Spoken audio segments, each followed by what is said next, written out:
여기 놀라운 통계가 있습니다.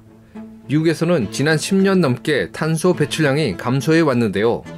2021년 조 바이든 대통령이 취임한 첫 해에 탄소 배출량은 6.2% 증가했습니다.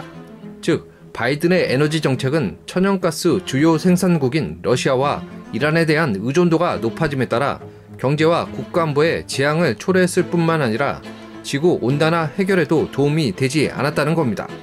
바이든의 에너지 정책이 틀렸음을 설명하려면 과거 노스 타코타주 바겐 지역에서 천연가스를 시추한 것처럼 새로운 시추 기술은 지난 10년 동안 미국의 천연가스 생산량을 대폭 증가시켰고 미국을 세계 최고의 에너지 초강대국으로 만들었습니다.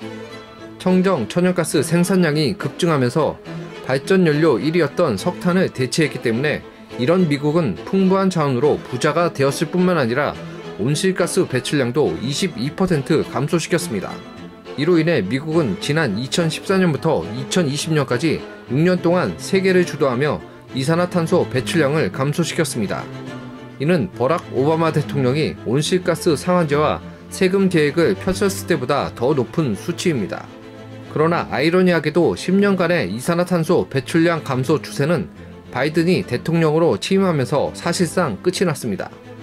2021년 이산화탄소 배출량은 2020년 대비 6.2%가 증가했습니다. 이에 대해 통상적으로는 코로나19 이후 경제가 개방되면서 배출량이 증가했다고 말합니다. 실제로 세계적으로 비행기 운행이 줄어들고 자동차를 이용하는 일이 많아졌기 때문입니다.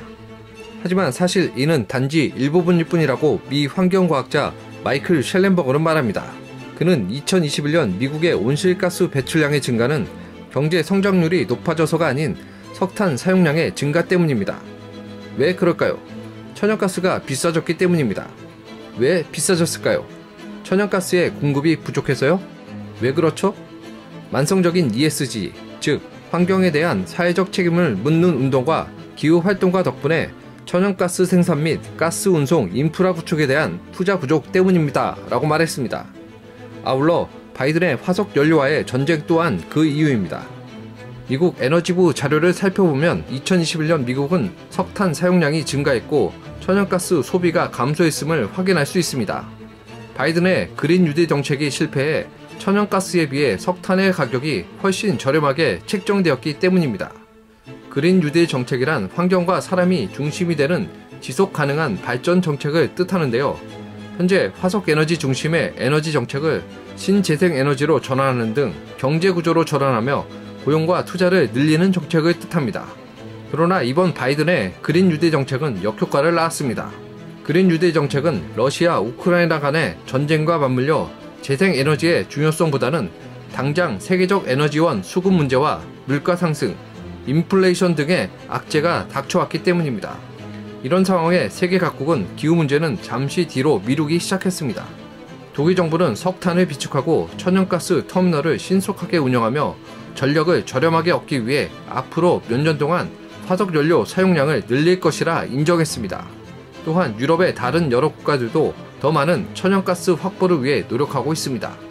유럽의 지도자들은 실질적인 지정학적 변화에 대응하기 위해 움직이고 있지만 바이든이 집권한 이후 미국은 높은 유가에 국민들의 삶이 피폐해지고 있습니다.